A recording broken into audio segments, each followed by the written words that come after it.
ครับนั่นนะ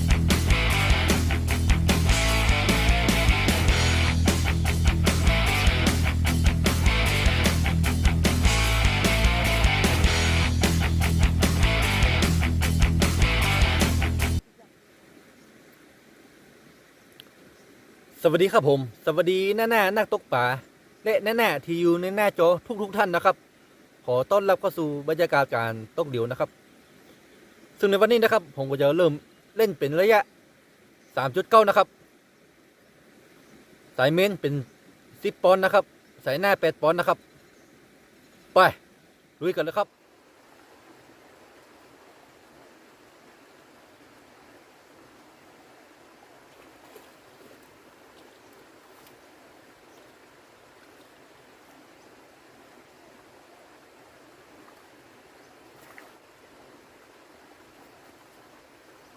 มาแล้วครับนั่นน่ะเต็มเลยครับตัวนี้ไม่ได้ตั้งใจนะครับหยอดเหยื่อลงข้างหน้านี่ครับกำลังไปตั้งกล้องครับแดกเลยนะครับสวยงามนะครับเต็มแหลก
ปะทูอีกครับนั่นน่ะ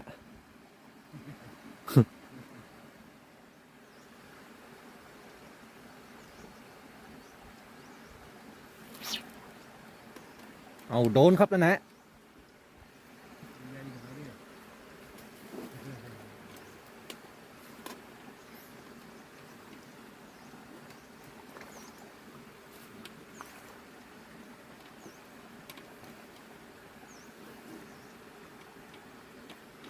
โอ้สวยงามเลยนะครับมาแล้วไอ้เบอร์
มันลงงานมันเหม็นมันนะ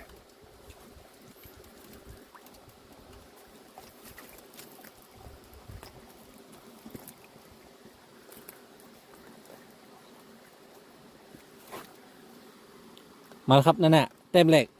ของตอนบ่าย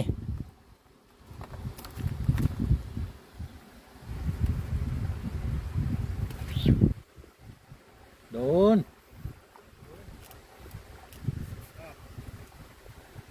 พอเดียวเต็มปาก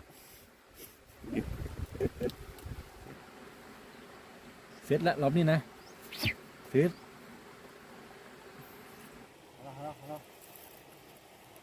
เริ่มใหญ่มาแล้วเหรอยกเบียดเนาะ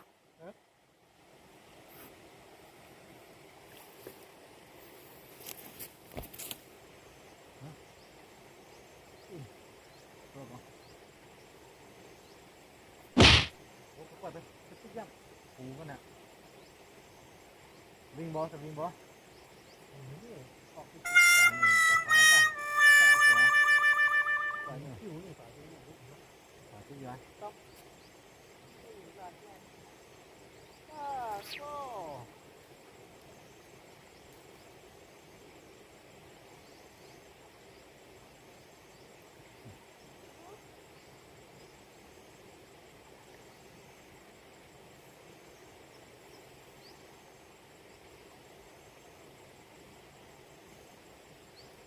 ครั้งล้ำมันเนาะ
ครับนั่นแหละ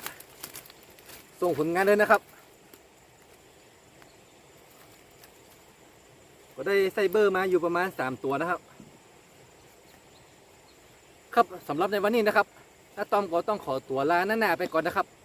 แล้วเราไปเจอกันใหม่ในคลิปต่อไปนะครับสำหรับในวันนี้สวัสดีครับบอได้ใส่พริกเผ็ดอยู่นะครับ